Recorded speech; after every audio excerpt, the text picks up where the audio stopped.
It's pretty clear that humans have been very parasitized since time immemorial, most likely. But the point being that these things were constant present on and in our body throughout our evolution. And to do that, they have to sort of take control of your immune system, because your immune system would otherwise just expel them.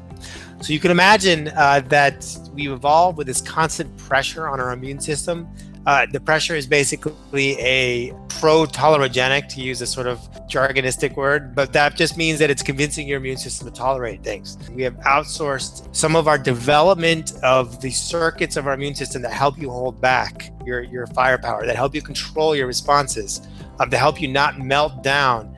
We have outsourced the development of those circuits to helminths just because they've always been there trying to convince our immune system that they belong.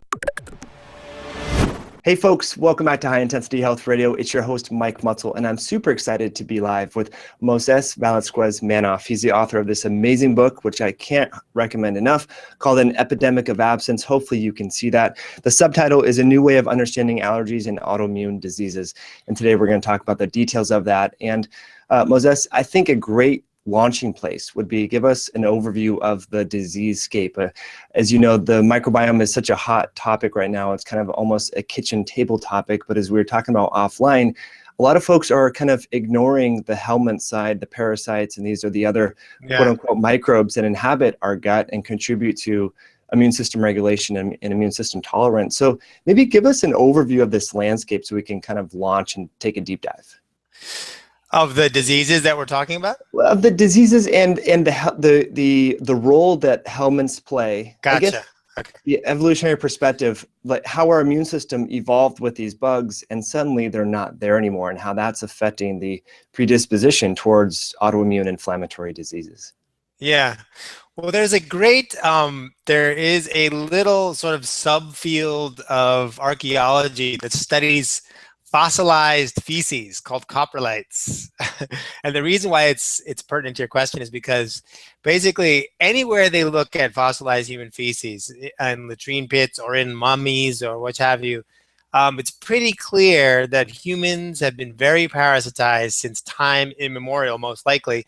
And the reason you can say that is because when you look around the animal kingdom, there's no animal that don't have parasites. And by some estimates, actually, there are more parasitic species in existence than there are non-parasitic species. But the point being that these things were constant present on and in our body throughout our evolution, and they do something very strange to your immune system, which is that they sort of convince your immune system that they belong.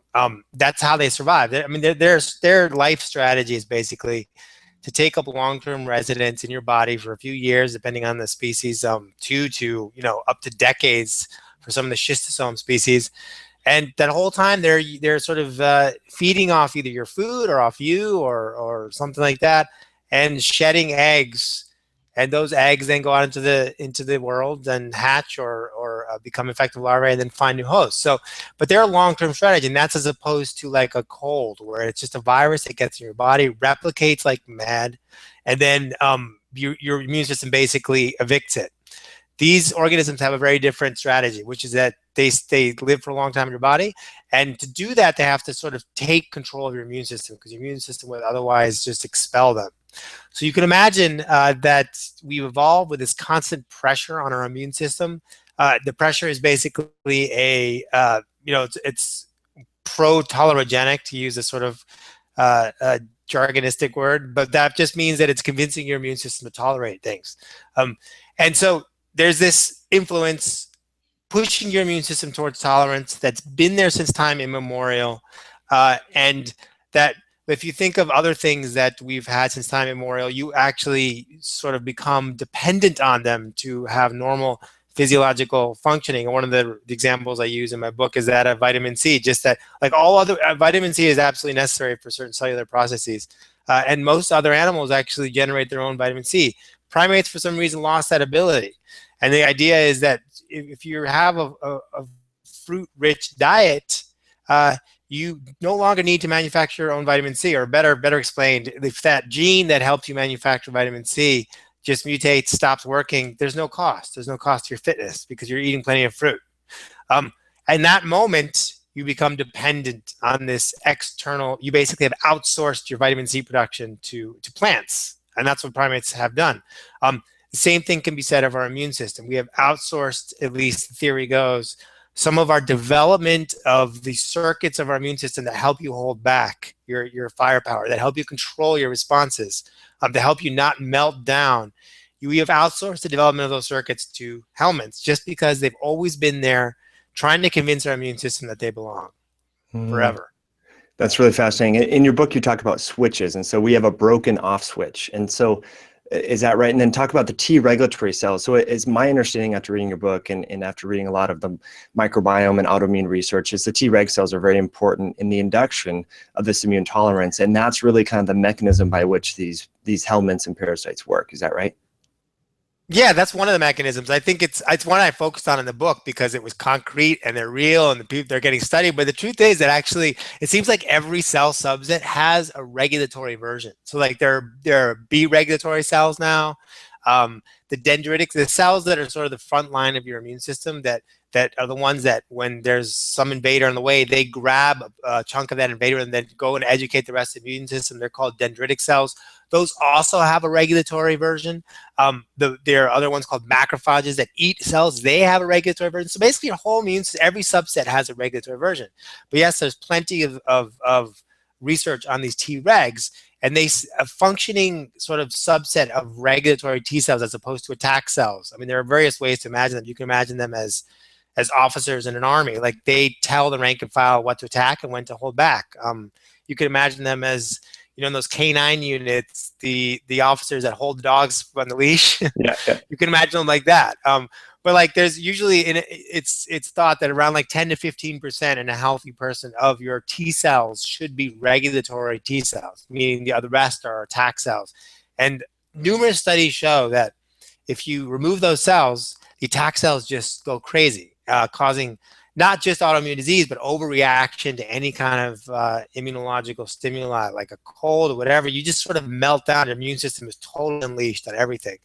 And actually, there's a genetics disease that sort of led to the discovery of these cells where the T regs are essentially incapacitated. And these kids don't live very long because they develop multiple autoimmune diseases.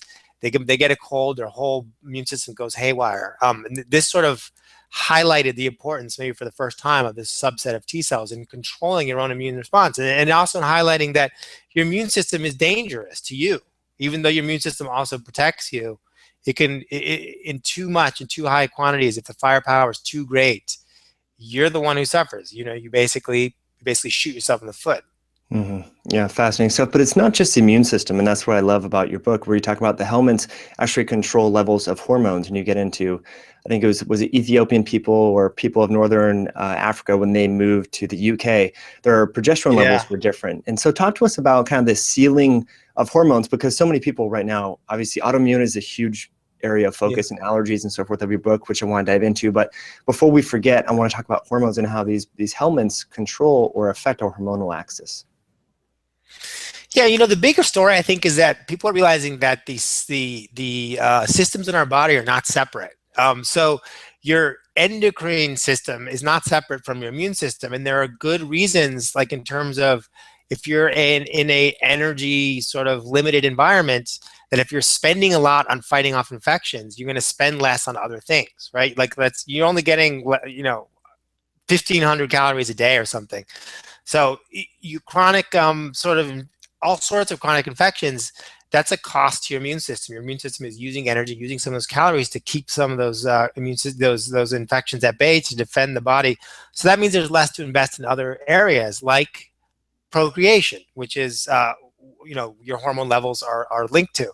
So what seems to happen, and this is supported also by numerous animal studies, is that literally the moment you infect, for example, an animal, a rat usually, with a helminth, their testosterone levels go down, like all their sex hormone levels go down.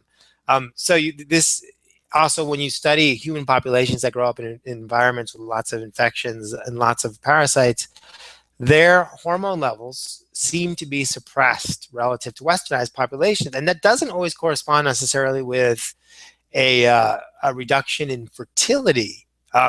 It's just that they seem to be able to make better use of the hormones they've got. And what it all suggests, what it adds up to, is that westernized populations, relatively cleaned up, we're relatively well fed.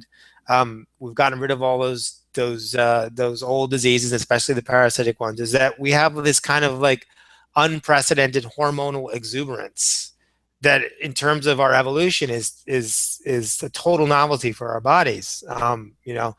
And you can see that also in modern heights. Like basically, humans have never really been this tall. That's related to some of the growth factors that come along with those hormones. I mean, it's not, we have been this tall, like back in the Paleolithic, supposedly.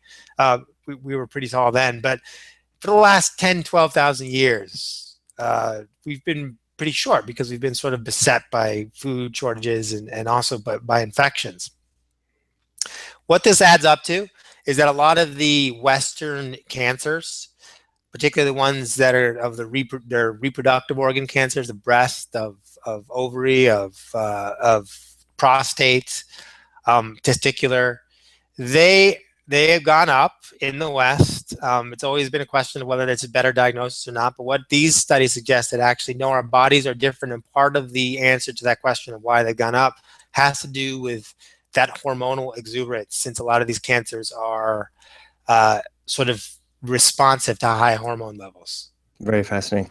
I love how you articulated that kind of the metabolic cost associated with infection. A lot of people don't think about that, that it takes nutrients to mount an inflammatory immune response and so forth. So that's really interesting perspective. So let's go back a little bit and back to chapter 1 or chapter 2 in your book, where you talk about the dirty ape and how humans, like you mentioned earlier, I want to talk about the shift, I guess, a transition from how dirty we have been historically over time to now how clean we are in the context of helminths and whipworms and roundworms. How did that happen, and what sort of forces drove us to be more and more clean? Well, just to begin with, the reason why we're dirty is because we love being around other people. And so like social living breeds pestilence in a lot of ways. And for much of our evolution, we were in small groups, and the kinds of diseases that don't thrive in those small groups of Paleolithic kind of 70 to 100 people type social networks are the crowd diseases that later on become the big killers, like the smallpoxes and the measles and so on. They don't really survive in that environment, in that kind of context, because they have to find a new host before they get evicted from the body, right? So what does survive in those contexts are the parasites. They love that, just those small groups, and that's probably what that lifestyle is designed for. So they've been around for a long time, the parasites. The crowd diseases come with agriculture, with settled living, beginning, I mean, we settled down 9,000, 10,000 years ago, 12,000 in some places, but the crowd disease is probably around 5,000 years ago. Anyways, you can look at the sort of last 15,000 years of human history as a gradual buildup of pestilence and filth that culminates in the Industrial Revolution, where huge migration of people to cities occurs, and there's no sanitation, hardly to speak of, no modern sanitation. And then suddenly in the 19th century, there's this, the sanitary revolution, as it's called, and one of the great health, advances of human history, which basically sewers is what it comprises, getting, effluents away from, that we're not drinking sewer or drinking water, clean water that's not mixed with the drinking water, and basic understanding of germ theory, which comes along with it. But germ theory is the idea that diseases aren't caused by spirits or miasma, which is like these fumes from the earth, but they're caused by germs, and you can get rid of diseases by getting rid of germs, which was a revolutionary idea in its time, about 150 years, beginning 150 years ago. So suddenly, these genes, this genome that has been sort of exposed to ever increasing quantities of filth and parasite load, ever greater parasite loads, and ever greater number of these crowd diseases like measles, is left without any of that stuff that it has evolved to handle. Or if you're looking at the parasites, left without that influence that was always sort of activating the tolerogenic networks in our immune system, that always taught our immune system to tolerate things, maybe perhaps to our detriment if you have too high of a parasite load. So it's beginning 150 years ago, starting with the upper classes. Basically, these diseases go away, leave the human body, and it continues all the way up. If we're just looking at the West, to the to now, really. it's continuing. So, and I should just make something clear there, though, that the things that seem to be protective in terms of autoimmune disease and allergies are not the things that we vaccinate against. It's not, you're not going to get any benefit from avoiding vaccinations in terms of improving your avoiding allergies and autoimmune disease, because those infections, which are sort of a shock to your immune system, aren't the kinds of infections that develop these immunoregulatory circuits. Mm-hmm. So let's talk about that. That was a wonderful transition to present day immunoregulation, right? For example, I just got back from Bali, Indonesia, and we're drinking the local water, eating local food and stuff. And we come back and we have our stomach is upset and we're kind of nauseous and feeling uncomfortable and stuff. So what do we do as present day Westerners, right? We're trying to live quote unquote paleo and primal, and real food is a great start because it's good for the microbiome and all that, but we're not getting those bugs. So give us your take on this in terms of how we can take this big picture concept and feed our body these good microbes. I mean, do we drink unsanitary water? What do we do? No, I don't think that you should do any of that stuff. I mean, I wish I had a good answer to that. People are trying to figure it out. I think what's going to happen is that companies are going to develop a next generation of what they're calling rationally designed probiotics, which I think is a kind of funny term, but also apt. I think what they mean is that, excuse me, I have this thing in my throat. Go for it. What they mean is that, so the current generation of probiotics come from fermented food often. They're not FDA approved for anything usually. They're just microbes that have been determined through not always clear means and not always clear science to be good for you. But these are going to be microbes that are truly tested, and they're going to be microbes from the human microbiome, microbes from other people, so that what they're doing is that they're figuring out which microbes in a healthy human are important for those immunoregulatory circuits. And they're doing it by essentially, they'll put them in mice and then they'll just sort of hammer away at them until suddenly the immune system changes. They'll say, okay, what just happened? What just disappeared? And then they'll say, they'll reintroduce it and see. And those are the microbes that we're going to take in the future. And more often than not, they're not just single species, but like communities. I think that's the sort of realization that's happening among microbiologists, that the microbes exist in communities, not as single species, and they act as communities. So you'll install this entire sort of sub-ecosystem. You'll take it, and I'm not sure how you'll take it. Will you take it once? Will you take it chronically? It's not clear. But that is the direction that the science is moving in. I mean, in terms of, it's probably we're a decade away maybe from that being a reality, something we can take.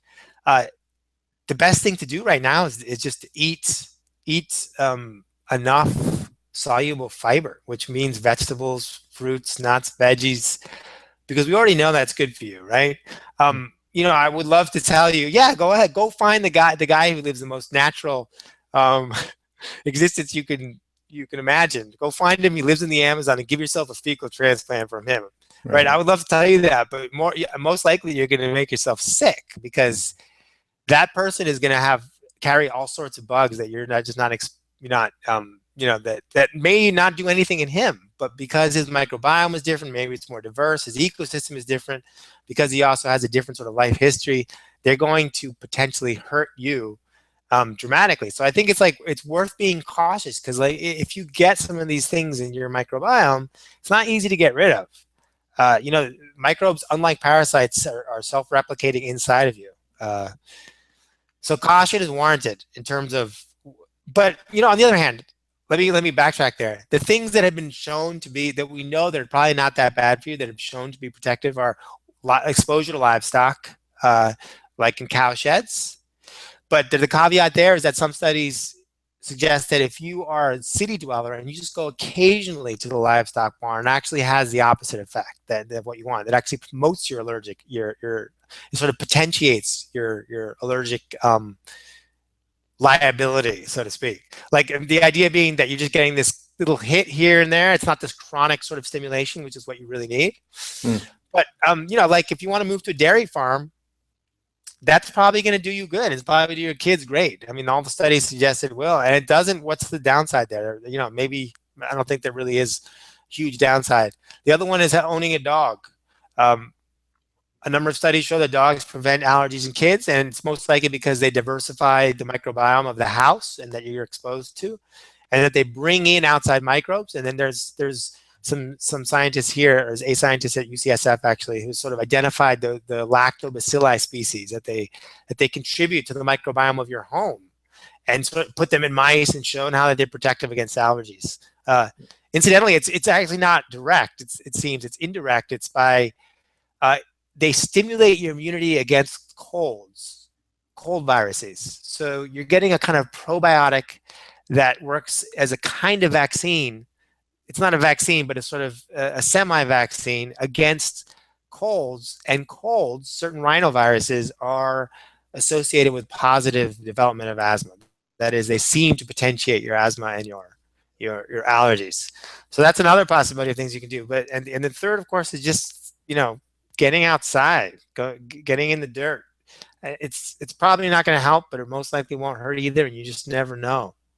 Yeah, very fascinating. We caught up with Jeff Leach, and he is the founder of the Human Food Project and studies the gut microbes of folks in Tanzania and so forth. And he recommended very similar advice to that. But so let's take a deep dive, Moises, on the helminths a little bit and talk about the different bugs, because people are hearing more about helminth therapy and for like diseases that don't go into remission. They have really tough to treat Crohn's or colitis, things like that. They're getting these species overseas. And I want people to kind of understand, if we could, the difference between a parasite and a helminth, roundworm, whipworm, tapeworm. Like what's good, what's bad, what's pathogenic and maybe symbiotic. Can you kind of simplify that for folks?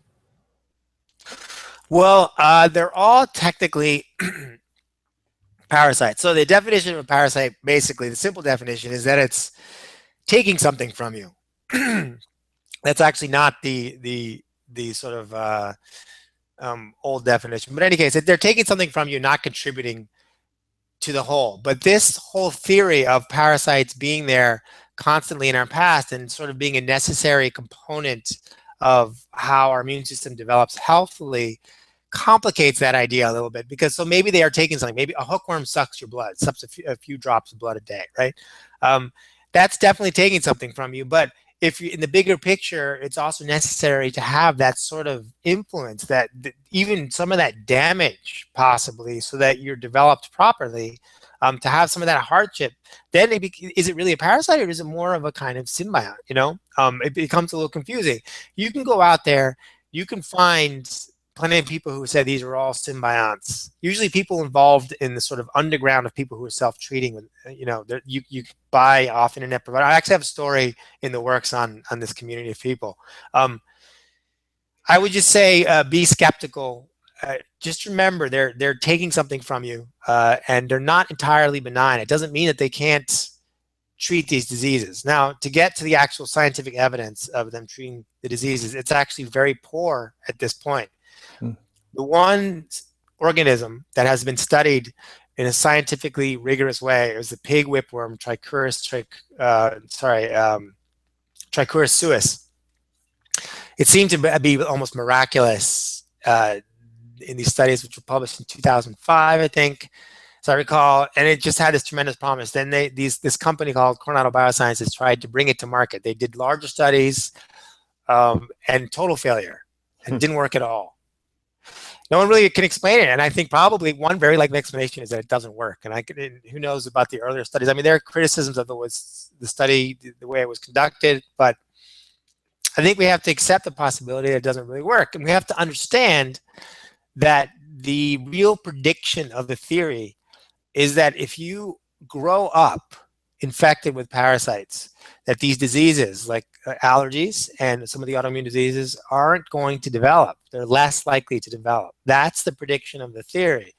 It's very different proposition to have a disease already that's established, that your immune system is already off balance in a way, and to throw parasites at it and expect the immunoregulation of the parasites to control the disease. It doesn't mean it's not possible, but those are very different propositions. So the former can be true without the latter being true, and so we have no evidence that the latter is true. That being said, you can find like sort of miraculous stories all over the internet, and my inclination is to think that some of those stories are true. but you have no idea if you're reading these stories on the internet about who didn't respond well. The Mm. people who got worse. Because it's just not the nature of some of these forums to present rigorous information. They're trying to actually. They're trying to sort of correct that, but it's just there's a reason the scientific method exists. Let's put it that way. And the scientific method is basically placebo-controlled, blinded. No one knows what they're getting. A large enough sample size to get a diverse population. It's a pain in the ass to do, but you can trust the results more than you can trust these anecdotes.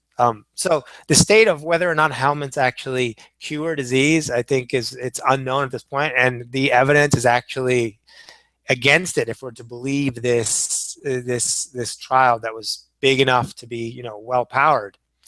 On the other hand, let me just give you one more caveat because it's a complicated question. Yeah.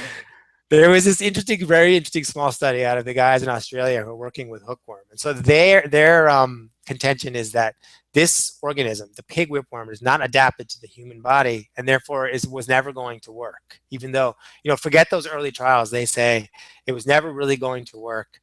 They have a human adapted hookworm, Necator americanus, that they infected a very small number of people. It wasn't placebo controlled or blinded or anything. It was like in the teens and low teens, as I recall, who had celiac disease. Celiac disease is an autoimmune disease triggered by gluten in wheat and other grains.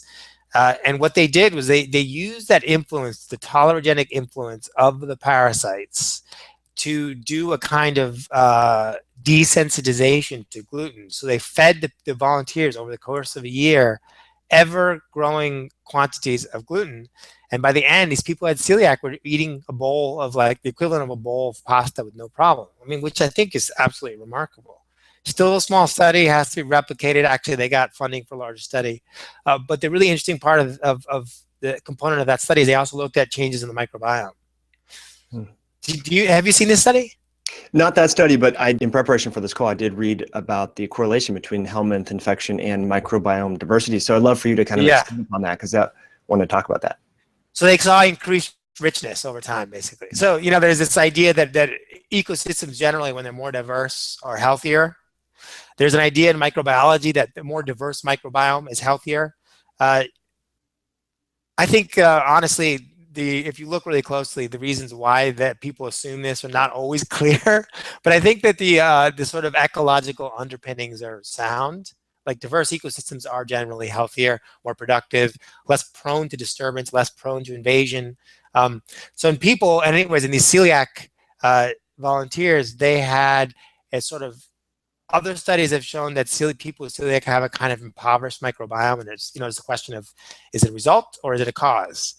In this case, there was like a kind of restoration of the microbiome in a way, an enrichment over time with the volunteers that had the hookworm.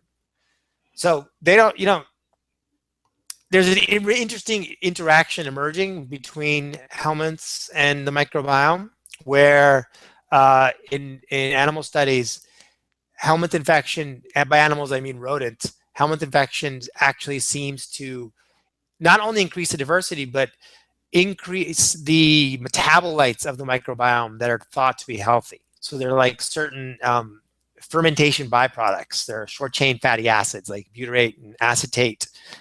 Acetate is basically vinegar. Butyrate is like in Parmesan cheese. So these things, your microbiome makes these things. If you throw a parasite in there, in a mouse at any rate, it makes more of these things. So like that's just amazing. Yeah. It's unexpected. So basically what I heard you say about, I'll let you cough. Do you need to drink some water or something? No, I don't know. I just have it's the tail end of one of these colds. That's all. Yeah, I was there. I know exactly. After traveling to Indonesia, we got pretty sick. I can imagine. What I heard you say there, Moises, is the parasites, if we didn't evolve, if we didn't grow up with them, as children, they may not garner a lot of benefits if introduced later in life once we had disease, because our immune system is somewhat set. Is that what we're kind of saying? Is that the malleability, the plasticity is lost with age, so they may not be that beneficial? Yeah, I mean, I think there's always going to be some plasticity, but Yeah, I think it's all the evidence indicates that it's really the first few years of life, and especially the first year of life, when these exposures are really important. With helminths, though, helminths come later usually in they come in childhood when you start walking around barefoot. And what they do is they sort of subtly suppress your immune system in real time, so that maybe that just makes, like, if you think of as developing these diseases as a mistake, as a wrong turn in the road that your immune system can take.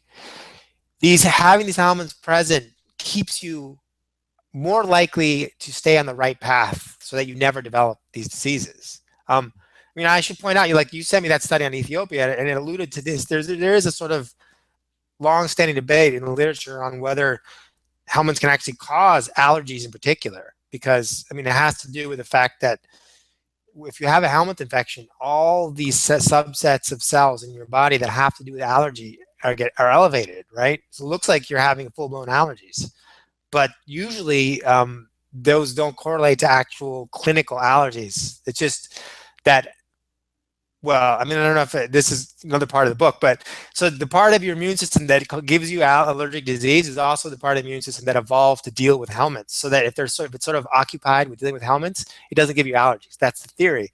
But it looks like you're a supremely allergic person. Like some of those people in the Amazon who are really parasitized, those Amerindians, their levels of allergic antibodies, the IgE and like eosinophils, which is another kind of cell involved in promoting allergies, are like through the roof, just totally out of control. Hundreds of times higher than incidentally someone who has hay fever in the US, but they don't have any allergic disease. That's because that sort of cellular machinery is activated in its proper context, which is fighting helminths. Really fascinating. So Moises, what advice would you have for people, Westerners that are so sensitive to all the foods now? I mean, it's gluten-free, it's dairy-free, it's corn-free, wheat-free, low histamine diets. I mean, the list of things that people are avoiding is only getting longer, yet we still see leaky gut and headaches and asthma and allergies. So what advice would you offer to those people to get dirty, to maybe, Yeah. what do you think there?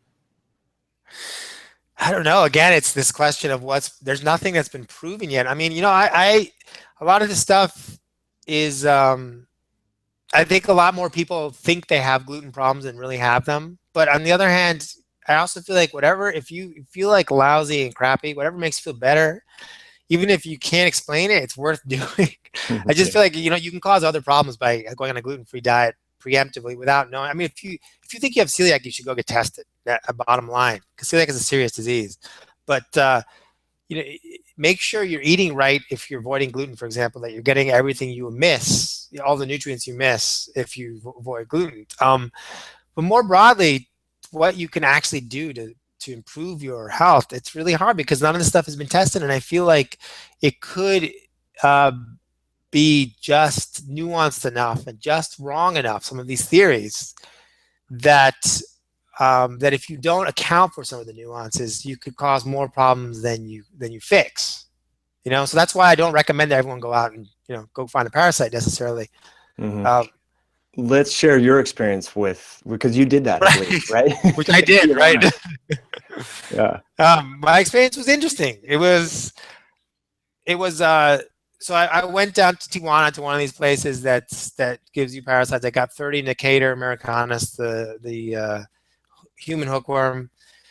I felt pretty bad at first, sort of like, you're warned you'll feel bad. They call it the worm flu. I had GI symptoms, but I also had some positive results. Like I had eczema that went away. I actually had I have an alopecia areata, which is an autoimmune disease that makes you mostly hairless. So I just like the peach fuzz that started growing here and there. And I was like totally lost my seasonal allergies for about half the season. But then the effects were so variable. Like then they suddenly came back and then they went away again. Like it was this weird, it was like the worms were like, they couldn't give me a constant immune suppression. It was just very variable. And sometimes it seemed like they were actually making things worse in some respects. So this gets back to that argument again about whether are they pro-allergenic or not, or anti-allergenic. And I think it's possible they could be both, depending on the context, depending on the age of your parasites, depending on how many you have. depending on the species as well. Uh, I think that as parasites die in your body, because they're actually, the proteins of the parasites are very allergenic, and what they do essentially is put on like a Klingon shield, like invisibility shield, when they're healthy and happy, so that you don't see them, so that you don't get that pro-allergenic. But as soon as that shield is not working, or they can't modulate your immune system, and your immune system starts seeing them, or they start dying and aging and whatever, then you could actually get a pro-allergenic response, because the proteins in parasites are very, very pro-allergenic. They're like cockroaches or dust mites. They're actually the exact same proteins.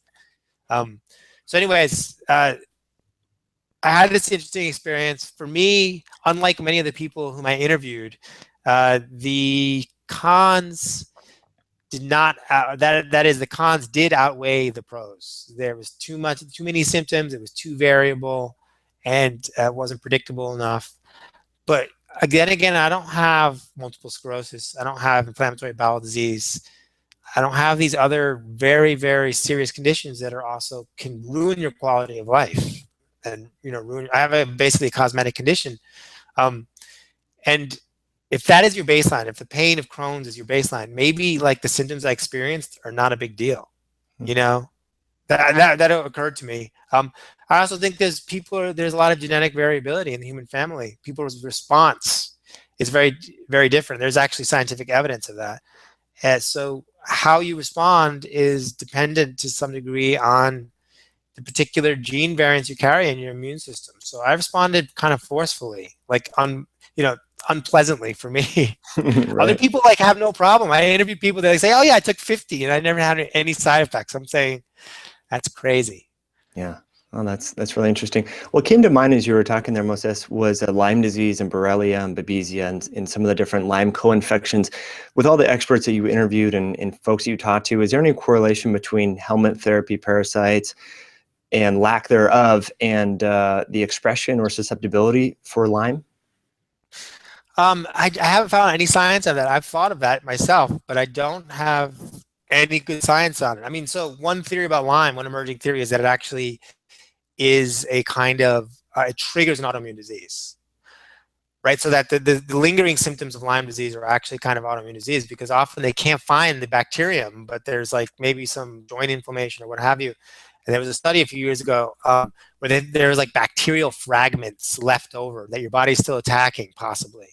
Now, if you were to take an immune suppressant, and would those symptoms go away? I have no idea. Could a helminth parasite, sort of get you to that sweet spot where immune system is no longer promoting that chronic inflammation, if that's really the cause of Lyme? I mean, these are all like suppositions after supposition. It's an interesting idea. It needs to be explored. Fascinating. And I don't know one who's exploring it. So yeah, I don't hear that. I know a lot of doctors that treat Lyme, and they really go after. They use helminth type therapies. I think some of the different medications are really anti-malarial type drugs and so forth. So it's kind of interesting. But before we go to some final questions, I love talking with you, by the way. This has been really fascinating. Anything about the book that we didn't get to talk about that you want to share with folks? About the book, I just read it if it's something that interests you. I mean, I think in retrospect, I probably would have written it. If I did it again, I'd write it shorter, maybe. I don't know. But then again, there's a lot of, for people who want to know more, there's a lot of information for those people in the book. So yeah, you could write a Cliff Notes version for folks that just want to know the kind of take. Yeah, right. Well, actually, so here's one takeaway I often tell people. It's been a while since I talked about the book, but one of the sort of my discoveries in reporting the book is that that your propensity to develop autoimmune disease and allergic disease is not your fault. It's a function of the environment having changed much faster than our genome can change. And then actually some of the genetic propensity to develop these diseases was good for us in the past in different contexts. It actually helped us survive. Like it helped us fight off infections. It helped us just do day-to-day stuff while under constant assault by all these immune stimuli. So, I mean, that doesn't really like give you the cure all tomorrow, but maybe it gives you at least peace of mind. Like you get these diseases and no one can explain them to you. The doctor don't really understand how they work, let alone what causes them. Um, and in a way, what the science suggests, this science that I looked into, is that it's not your fault. Number one, and number two, that it's that some of the sort of machinery, the genetic machinery that causes these diseases, that was actually good for us in the past, and may be good for us still in reasons we don't, in ways we don't understand. I think that's for a really powerful message because people kind of can get this mindset that something's wrong with them, but in fact, like you're saying, they're immune. If you're more susceptible to present day autoimmune disease, and like you mentioned the case of folks that living off in Italy, Sardinia, I think it was, and the Yeah, mosquitoes and tuberculosis resistance and so forth. So it's a really powerful point, so people don't feel like they're broken or something's wrong with them, yeah, right? that's right. Yeah, Right. But awesome. we fail to understand just how much the environment has changed in the last 150 years. Like it's just totally different compared to how we all used to live. Yeah.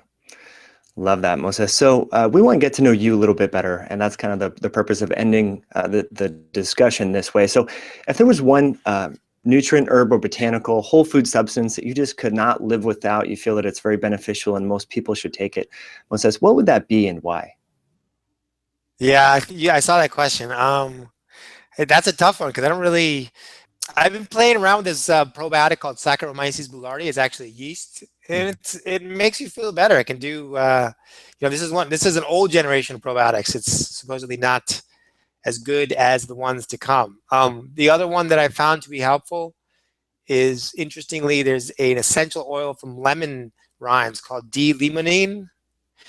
Um, but I wouldn't recommend taking it unless you had some kind of GI issues. But it's actually very powerful and can help a lot of things. And I think just eating well on a day-to-day basis is the most important thing. Eating fruits, veggies, whole grains. I mean, if you're going to be paleo and you want to avoid grains, I mean, look, if you insist on paleo, I would highly recommend you examine the underlying assumptions, the arguments, because I'm not sure that they're proving to be true. Um, like there's all these great studies coming out on how we've been eating grains for like 30,000 years, 40,000 years. But in any case, that's a different thing. Even if you are eating paleo, just make sure to eat a lot of vegetables.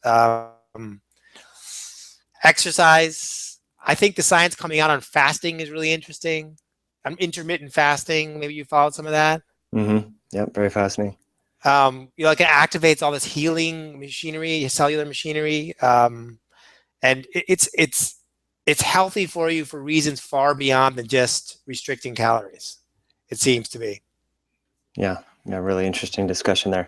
Now, what about your morning routine? So we know a lot of successful people, people that are very busy like yourself. You're out there interviewing a bunch of scientists and writing books and articles and so forth. What does the first couple hours of your day look like? Well, I have young kids, so my first couple hours is I make them food and then I get them to school and daycare. Honestly, so like I wish I had some strong man routine. I can tell you, ideally, I would get up, I do some yoga. In an ideal world, I never hardly ever do that. Maybe I would ride my kids to school on a bike, which I never hardly have time to do. And that would be the ideal thing. But the reality is that I'm just scrambling like every other dad. Yeah, yeah, I hear that. It gets a little wild with food and breakfast and off to school. Yeah. Totally get that. So if you were to bump shoulders with Barack Obama, a future president, maybe someone from the World Health Organization, and you just had 30 or 60 seconds to share with them just one health or lifestyle tip that you feel could impact the health of the world, really, what would you want them to know about and why? Oh man. Well, I would tell them to read my book, honestly, but because I feel like what I was hoping that would happen with my book, and maybe it's happening to some degree, but is that all the different specialties represented in the research I did would get together and say and commit to solving this problem, which is a big problem, the problem of these diseases, of autoimmune and allergic diseases, particularly autoimmune diseases. And for autoimmune diseases, they strike women like, it's like 4 times more often than men. Um, and they would get together and have a serious conversation about how they should go about in an interdisciplinary way, thinking big picture, like not just coming up with more TNF blockers to treat Crohn's, but like figuring out how to prevent these diseases from emerging and taking this sort of evolutionary perspective, which I think is going to be key. I mean, look, so that's like the evolutionary perspective is sort of already been done. I mean, when it became apparent in the mid 20th century that we needed to exercise more, that's exactly the same argument. You're basically saying our bodies evolved getting a lot more physical activity than we're currently giving them. We need to sort of up that. We need to jog. No one used to jog in the Paleolithic. That they just got it in their daily routine, right? So now we jog and we fixed it. There's got to be that kind of equivalent for our immune system. Like we need to exercise it somehow. We need to replace lost stimuli. And the only way we're going to do it is if we think in this big sort of evolutionary picture. That is not 30 seconds, right? But that's perfect. That's what I would want. I would tell Obama, look, get this going at NIH. This needs to be a multidisciplinary effort for a very serious problem, which is it's costing lots of money. It's affecting productivity. It's making people's lives absolutely miserable. And it's not only not going away, it's getting worse. So come on. Mm-hmm. And getting worse for younger people, like kids. That's right. Which is, only going to get more and more expensive over the life of that person with medical costs and reduced productivity and the military. I mean, there's so many, if you look at that, it's really extensive there. Well, Moises, I think your book is certainly ahead of its time. You published this, was it the end of 2012? Yeah. Yeah. So you're certainly, I mean, just now we're starting to see the microbiome literature in terms of like lay press and books explode. As I mentioned earlier, it's a kitchen table topic now. A lot of people are aware of it, but back at the end of 2012, 2013, I mean, although the microbiome project was being conducted, people didn't know about this. So I think you're definitely an early adopter. A lot of relevant stuff in this book. I can't recommend it highly enough. Again, it's called Epidemic of Absence. I would highly recommend folks check that out. And you can also look at the show notes. If you're listening over to this in iTunes or watching this over on YouTube, thanks for tuning in. The show notes will be posted on highintensityhealth.com, which is our blog and so forth. So Moises, as we part ways, how can folks learn more about you and your work, and what can they expect from you in the future? Well, I'll continue covering this area as it develops. I'll uncover more and more. You can go to my website. It's moisesvm.com, and that's where I sort of post my articles as they come out. I